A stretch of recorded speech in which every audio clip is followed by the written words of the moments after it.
请讲啊。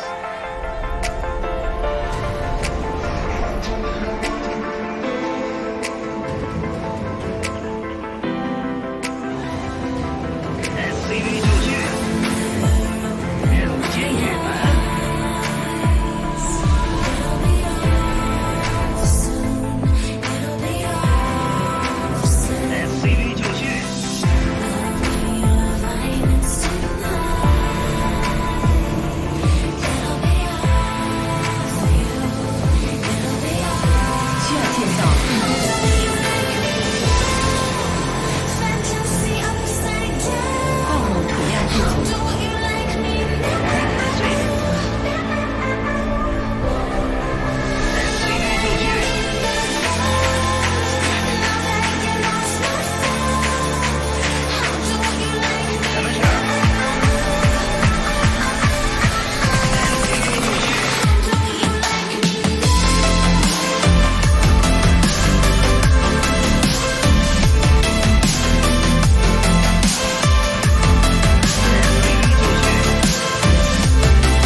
SCV 就绪。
last game. Match point. Game 5. Let me see if I can boot and rally some energy here. Hold up. Spawning here to the top right for the final time today in the last tournament of 2019. He's been giving us hella good games today. It is my honor, my privilege to introduce the Red Terran, the Korean Menace, Cure. And his opponent. It's no jest when I say he's the best, beating all of the rest, and probably looks damn good in a vest. It's Zest. Building a little Protoss nest and making sure people know it's his by using a crest. I sure hope you don't detest. Many of you prefer if I would do this less.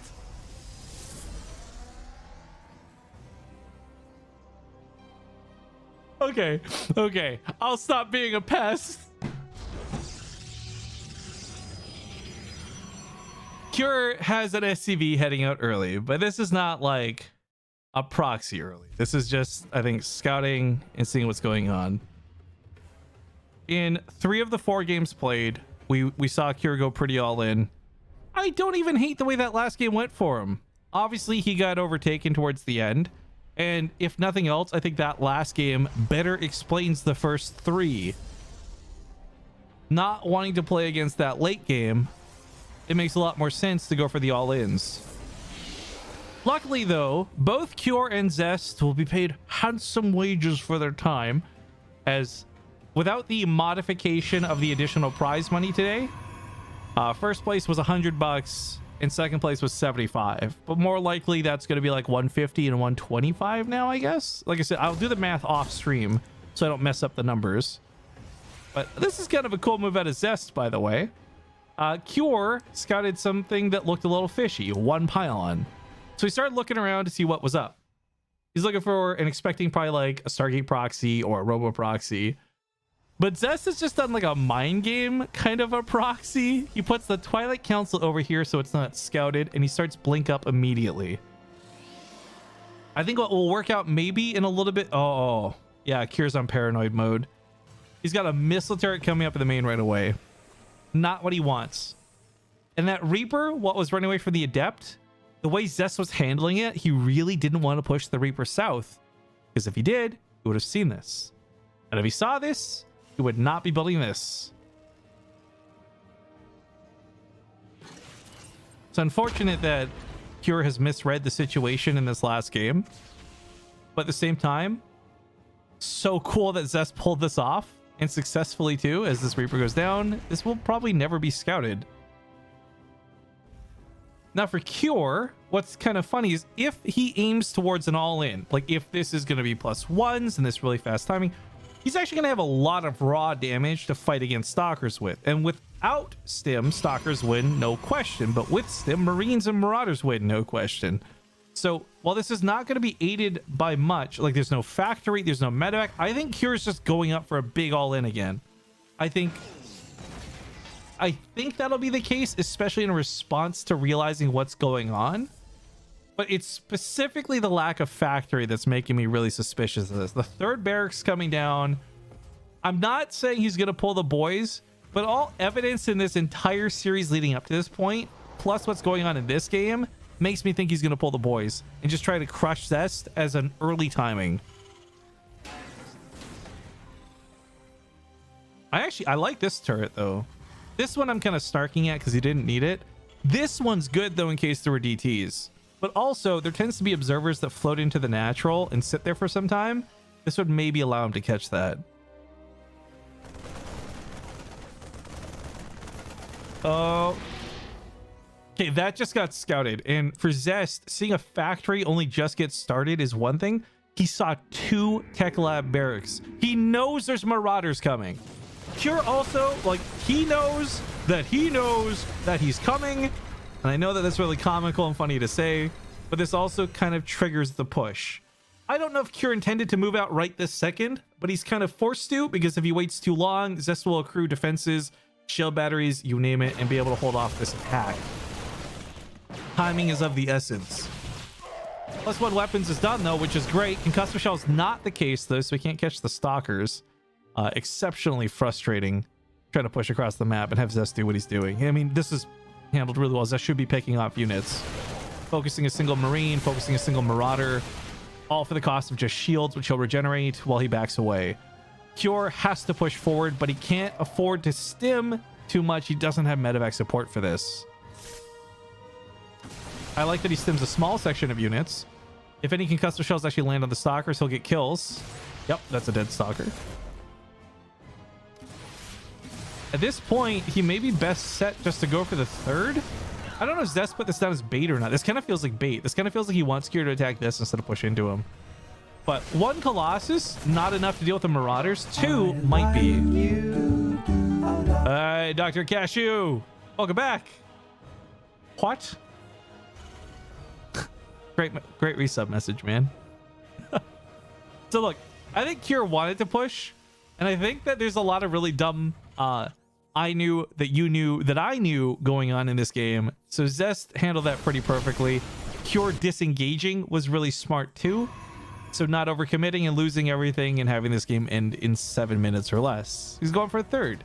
But I still feel, and I might, maybe it's just my gut telling me, but I still feel like even with all his production, the armory for +2 weapons, I think with all these things coming down that look super macro, I still think he wants to end this game early. It makes the most sense, and it's got him the most wins.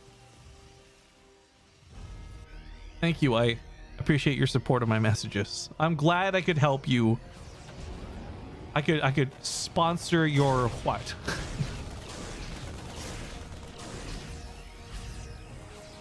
By the way, this base out of Zest is funny because obviously you would normally think this would be the go-to. You've got your technology here.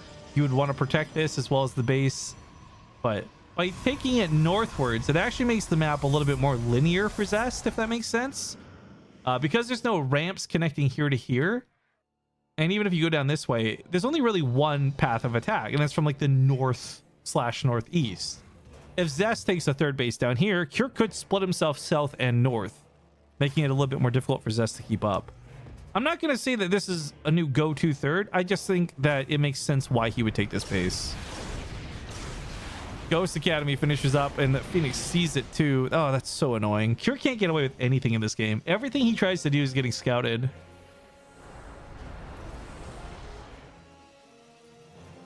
Shield batteries. You know, this is not usually something that comes into factor too much, but it should be noted that if he builds a lot of shield batteries, EMP does affect buildings. You can totally remove the energy from shield batteries with an EMP. You used to be able to do this with you would see people actually do this on purpose with the Nexus too, just to mess with Chronos, but not that big of a deal, obviously. But I think that if there's going to be a battle where Zest builds like 7 or 6 shield batteries to hold up with, that could be a really good use of the EMP, actually.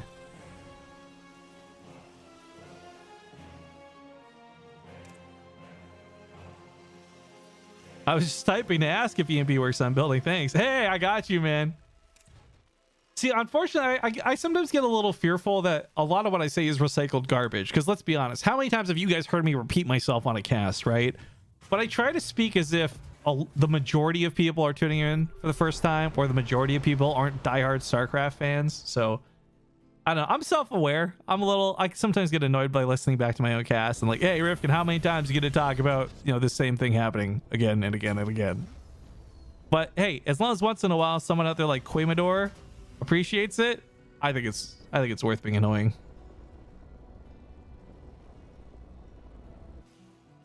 I do think this is going to be a tough fight though, because up until this, we're gonna call it late stage of the game. I know 10 minutes doesn't seem late, but it kind of is. There's not a lot of area of effect damage the Terran player has to dodge. Now, even without knowing what's going on, in Cure's mind, I guarantee you, granted in Korean and not English, he's thinking, oh, there's possibly storms. He'll see the disruptors are a little bit easier and the Colossus are a little bit more obvious. You'll know what's going on there. But there's going to be Colossus, disruptors, and storm. every form of splash damage possible for the Protoss, and all without the dangers of a lot of friendly fire. Granted, disruptors can totally kill your army and so can Storm, but it's a lot harder to make that happen.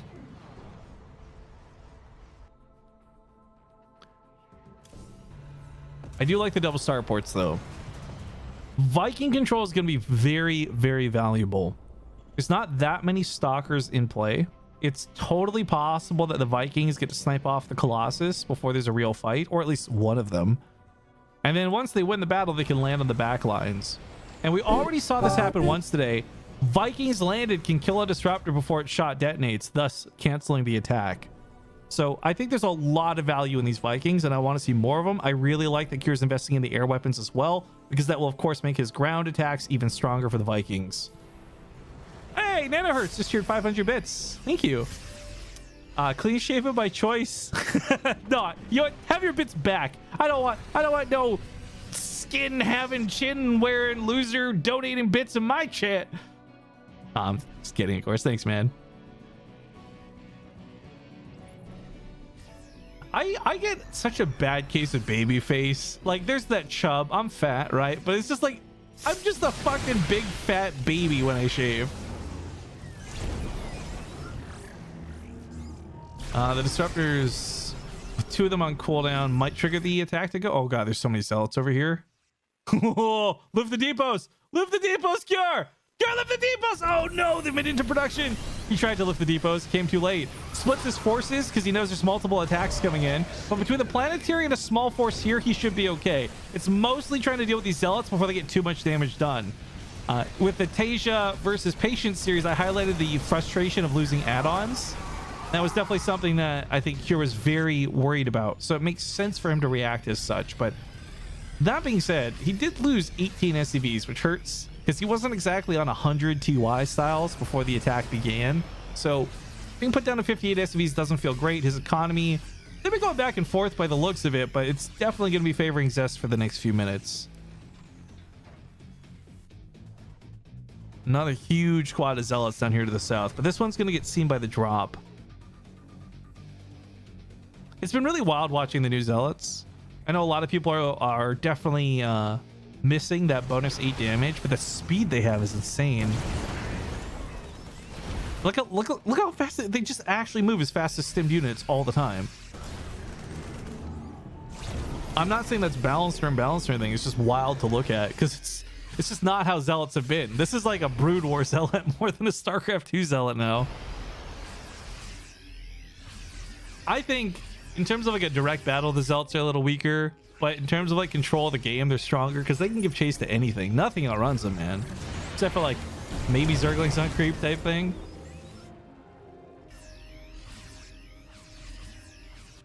Tempests are on the way, which will cause a small complication here for the Vikings, but realistically, it's not gonna be that big of a deal.